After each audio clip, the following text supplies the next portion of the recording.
पिछली बार आपने देखा था वंदे भारत से मैं पहुंचती हूँ आमंदौरा और आमंदौरा से निकल पड़ती हूँ जन्नत की ओर ऑटो पकड़ के अपनी बेटी के साथ। जन्नत यानी कि धर्मशाला। और हमारी बेटी को तो देखो, बहुत शरारती है ये तो।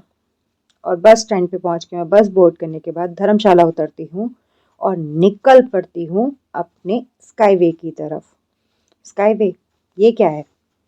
आप में से बहुत लोग जानते होंगे, धर्मशाला से मैक्लोडगंज तक जाने के लिए बस और प्राइवेट कन्वेंस के अलावा एक अनदर वे है जिसके थ्रू हम मैक्लोडगंज जा सकते हैं। हालांकि मैंने पहले ये सोचा था कि मैं धर्मशाला में स्टे करूं, बट जब मैंने वेदर चेक किया तो काफ़ी वार्म था, ज़्यादा ठंड नहीं थी, लेकिन इसीलिए फिर मैंने डिसाइड किया कि मैं मैक्लोडगंज रुकूंगी। फिर लुढ़कते पुढ़कते गिरते पड़ते बेटी और बैग के साथ चल पड़ती हूँ अपने इस बिजली के खटोले पर बैठने के लिए। सो ये मेरे सामने है जो, वो है स्काईवे, जो मुझे धर्मशाला से मैक्लोडगंज तक लेके जाएगा। जी हाँ, ये एक केबल कार है। ये हमें धर्मशाला से मैक्लोडगंज लेके जाती है।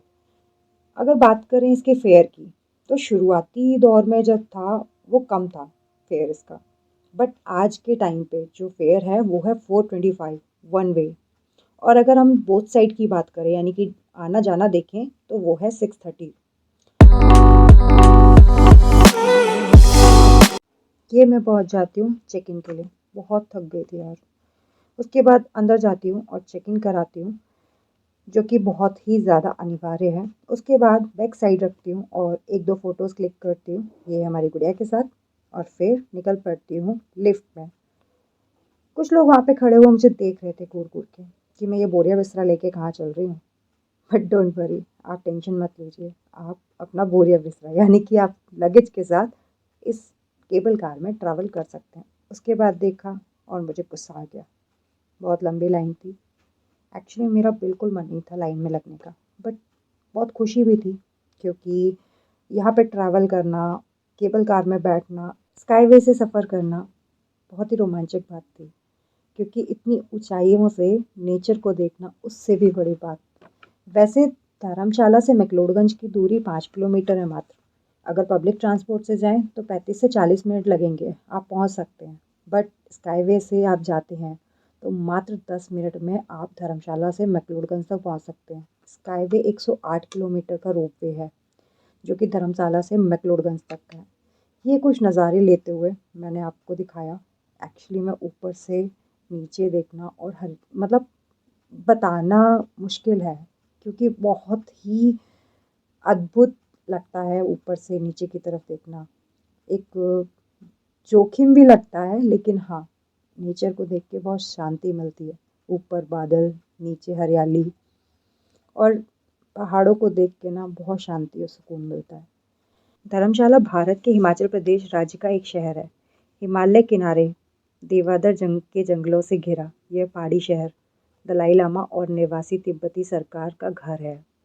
थेकचीन छोलिंग मंदिर परिसर तिब्बती बौद्ध धर्म का आध्यात्मिक केंद्र है, जबकि तिब्बती कार्यों को अभिलेखकार की लाइब्रेरी हजारों कीमती पांडुलिपियां हैं। ये एक छोटा सा व्यू पीछे की तरफ से, और आगे की तरफ से कितना अच्छा एक्सपीरियंस है ना।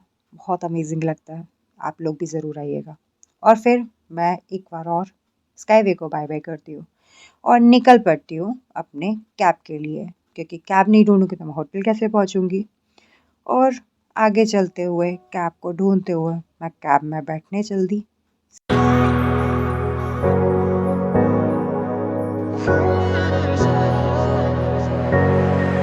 फिर मैं पहुँच जाती हूँ अपने होटल, जो कि मैंने ऑलरेडी बुक कर रखा था। उसके बाद कुछ फॉर्मेलिटीज़ थी वो भी पूरी कर दी। उसके बाद मैं अंदर पहुँचती हूँ एज़ यूजुअल। सबसे पहले चेक करती हूँ कि मैंने जो होटल बुक किया था, जो मैंने इमेजेस देखी थी, एक्चुअली में वही है या नहीं।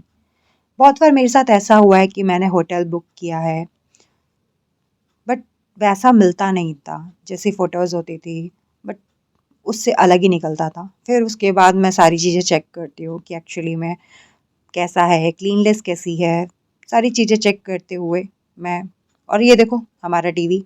उम्मीद नहीं थी यहाँ पे वाईफाई टीवी होगा, बट देख के खुशी हुई। और फिर ये कर्टन्स हटाते हुए मैं देखती हूँ बाहर का नज़ारा। बहुत ही प्यारा था। वैसे मैंने फॉरेस्ट व्यू ही दिया था।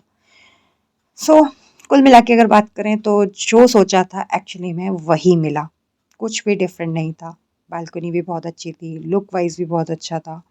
और सबसे पहले जो मैंने चेक किया वो था मेरे फ़ोन का नेटवर्क, जो कि बहुत बहुत बहुत ज़रूरी था। देखा तो नेटवर्क आ रहे थे, वाओ! उसके बाद मैंने वॉशरूम देखा जो कि बहुत ही क्लीन था, उम्मीद थी कि ऐसा ही होना चाहिए। उसके बाद देखा शाम को थोड़ी-सी तैयारी हो रही थी न्यू ईयर की। न्यू ईयर ये लोग अपना सेलिब्रेशन कर रहे हैं। ड्यू टू रिस्ट्रिक्शन यूट्यूब की मैं गाना नहीं सुना सकती, बट हाँ, मैं अपना ही एक गाना लगा के इनको डांस कराती हूँ।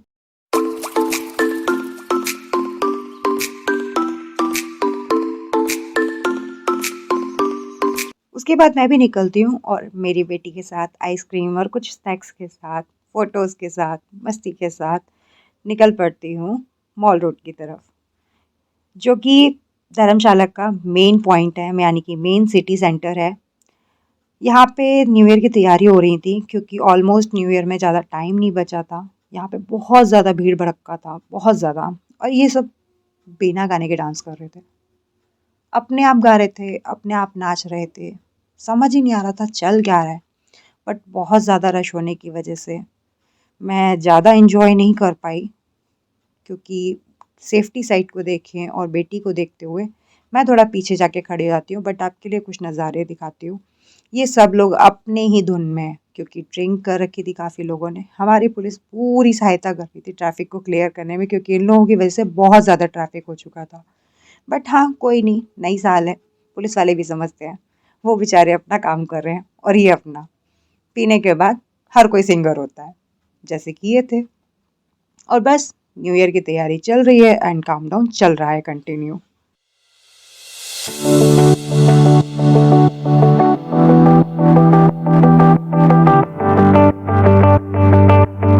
इस माहौल को देख के खुशी बहुत हो रही थी, लेकिन सेफ्टी साइड से अगर देखा जाए, ये सब लोग ड्रिंक करके बैठे हुए थे, तो लगता था कि वापस होटल की तरफ निकल पड़ना चाहिए। और मैं निकल के पहुंचती हूँ अपने होटल, और मेरी बेटी को देखो, गोल गोल गोल गोल गोल गोल पानी, कितना सारा पानी।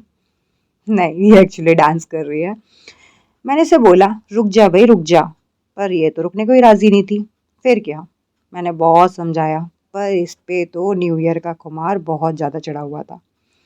फिर क्या, ये अपना डांस करती रही। मैंने इसे बहुत समझाया, पर इसको समझ नहीं आया। सबसे ज़्यादा मस्ती इसी को चढ़ी थी न्यू ईयर की। ऐसा लग रहा था इसे पूरे सफ़र में थकान ही नहीं हुई, बस अपनी ही धुन में नाचे जा रही है, नाचे जा रही है। खैर, आई होप सो आप सबके भी न्यू ईयर बहुत अच्छा रहा हो। हमारा तो बहुत अच्छा रहा, क्योंकि इसके साथ न्यू ईयर मनाना अल्टीमेट था। इसे देखो गिर गई फिर खड़ी हो गई। इसका नहीं बंद बना। मैंने समझाया इसे, पर नहीं मानी। समझाती रही, ये नहीं मानी। पर ये तो अपनी मस्त में, फिर मैं भी मस्ती में आ गई। ये देखो, हम दोनों डांस करते हुए। ये ये नहीं समझ आया मुझे कि मैं नाच रही हूँ, ये मुझे नचा रही है। ऐसा लग रहा है इंस्ट्रक्शन दे रही है मुझे, इधर उधर घूम के। इसका डांस ही अलग होता है, इसके साथ डांस नहीं हो सकता। बड़ा मुश्किल है डांस करना। मैं अपने ही डांस में लग गई, मैं भी मस्ती में आ गई। बहक गई थी ना थोड़ी सी। ये देखो, ये ऐसे होता है डांस। आता है किसी को? कमेंट करके ज़रूर बताइएगा डांस कैसा लगा, और साथ ही साथ ज़रूर बताइएगा वीडियो कैसी लगी। And please do like share and subscribe. साथ ही साथ बताइएगा आप सबका न्यू ईयर कैसा गया। आई होप सो आप सबका न्यू ईयर